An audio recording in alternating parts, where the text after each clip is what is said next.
I'm Lombé Mwambwa. I'm with the University of Lausanne and I'm Research Director at the Global Observatory for Gender Equality and Sport based in Lausanne, Switzerland. My work involves the tracking and developing a network of expertise to monitor gender equality across sport, physical education, and physical activity. Addressing gender equality and inequalities, as well as questions of inclusion of diverse populations, requires research and data. And the research and data is important as it helps us understand what the challenges are.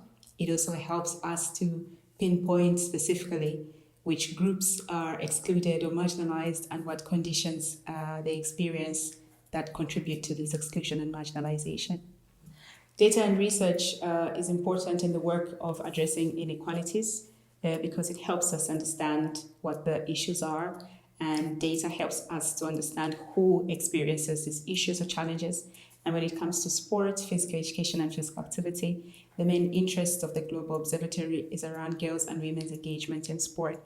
So for us, data and research is important to see which girls and which women have access to sport, which forms of sport or physical activity, as well as to understand what are some of the conditions that are barriers or that are enablers for their engagement and progression.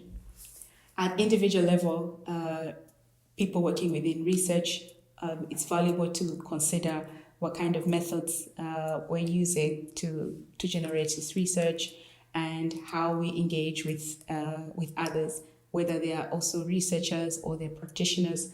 How can we undertake our work in a way that considers the outcomes of how the data will be used?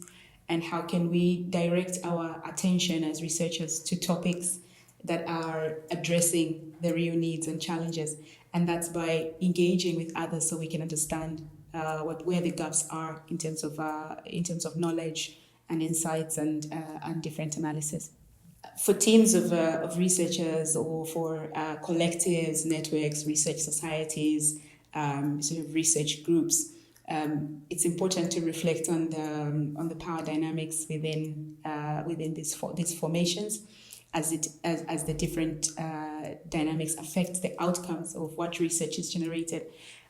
Decisions around where resources and funding is directed, what topics get resourced for researchers to inquire into. And so it's important for groups and for research institutions to also examine the impact and influence they have on what finally gets more attention and where knowledge is dominantly produced and disseminated. It's also important to think about who the users are of the research. Therefore, what kinds of practices or what's considered the tradition or the convention in any discipline, as well as in any sort of society of researchers. For example, what kind of languages you work in, and is it usual to translate that research into other languages? What sort of considerations are made in resourcing to account for the need to engage across geographic regions or to incorporate practitioners in the research design and not only as providers of data.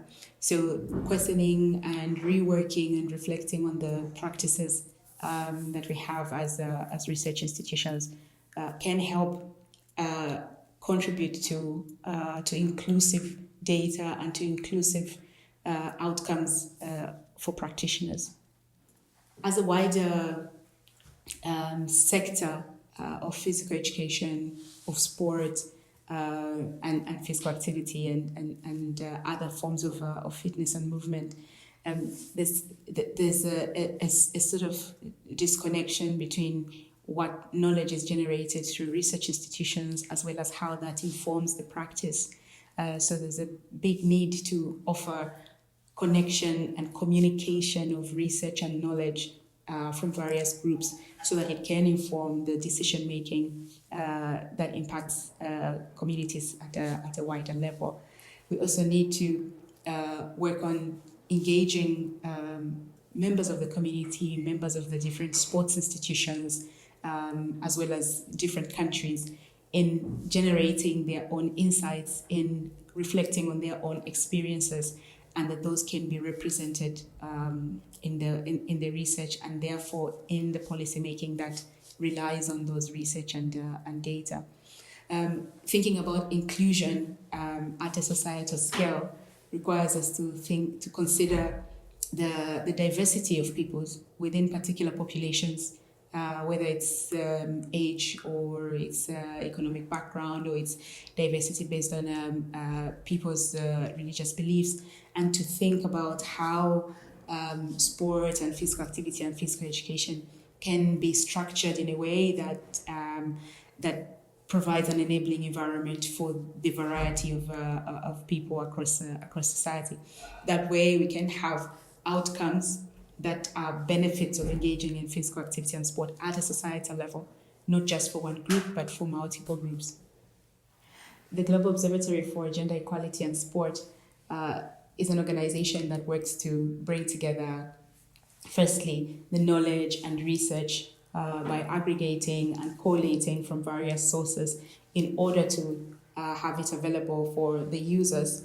And our primary targets are government policymakers, the policymakers and sports associations and federations, as well as the rest of the sporting world. And the idea is this data and these insights can be utilized to inform their practice and their decision making. Secondly, we collate and bring together and convene expertise in form of researchers, the academics, as well as outside of the academic community, to understand particular topics, to exchange as well as to influence policy and to translate the research and data that is already existing. The Global Observatory works across different geographic regions to bring together different people and different institutions from governments, UN organizations, the sports bodies, as well as the non-governmental organizations. The observatory also collates and brings together good practice, examples of practitioners' work that leads to learning, as well as examples of learning networks and knowledge practices, and share that in the interest of building practices and circulating practices and models of good practice that others can utilize. You can find some of our work on our website as well as on our social media pages. Thank you.